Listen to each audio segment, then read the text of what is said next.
Direct second year diploma polytechnic तर आज लागणार आहे फायनल मेरिट लिस्ट आणि त्यानंतर विद्यार्थी त्यांचे कॅप राऊंड 1चे फॉर्मसुद्धा उद्यापासून भरणार आहे।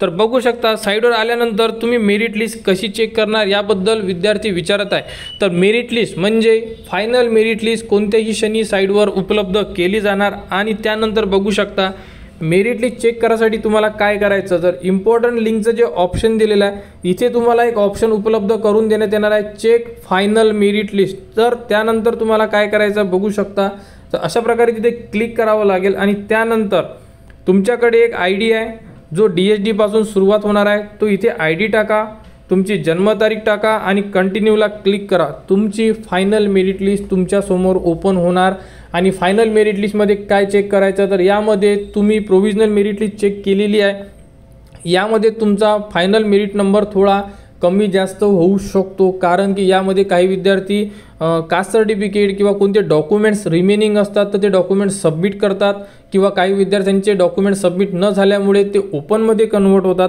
या प्रकारे तुमचा मेरिट नंबर कमी जास्त होऊ शकतो। त्यामध्ये दिलेली संपूर्ण माहिती तुम्हाला चेक करून घ्यायची आहे की संपूर्ण माहिती ओके आहे का, कारण जोही टाइम टेबल देण्यात आलेला आहे त्या टाइम टेबलनुसार आपल्याला भरायचे आहे आपले कॅप राऊंडचे फॉर्म।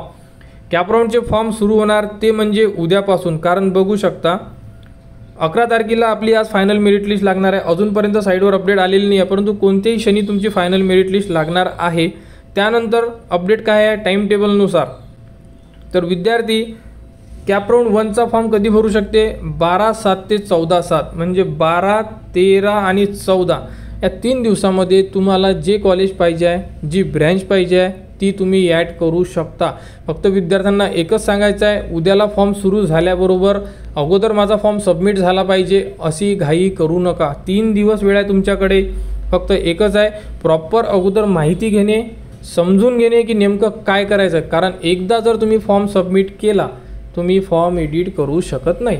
त्यामुळे तुम्हाला स्टेप बाय स्टेप व्हिडिओ देण्यात येणार, तो व्हिडिओ बघा, कॉलेजेस कसे ॲड करायचे, त्यानंतर ब्रँच कशी सिलेक्ट करायची, संपूर्ण माहिती तुम्हाला आपल्या चॅनलवर देण्यात येणार आणि त्या प्रकारे तुम्ही तुमचे कॉलेजेस ॲड करू शकता।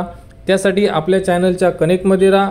ऑप्शन फॉर्म सुरू झाल्यानंतर म्हणजे उद्याला स्टेप बाय स्टेप व्हिडिओ तुम्हाला आपल्या चॅनलवर देण्यात येणार, टेलिग्राम चॅनलवर सुद्धा तो व्हिडिओ तुम्हाला मिळून जाणार। त्या प्रकारे तुम्ही तुमचे कॅप राऊंड 1चा फॉर्म फिल करा आणि त्यानंतर ज्याही अपडेट येणार आहे वेळोवेळी त्या अपडेट तुम्हाला आपल्या चॅनलवर देण्यात येणार। त्यासाठी चॅनलच्या कनेक्टमध्ये राहा, चॅनलला सबस्क्राईब करा व हा व्हिडिओ इतरांपर्यंत शेअर करा।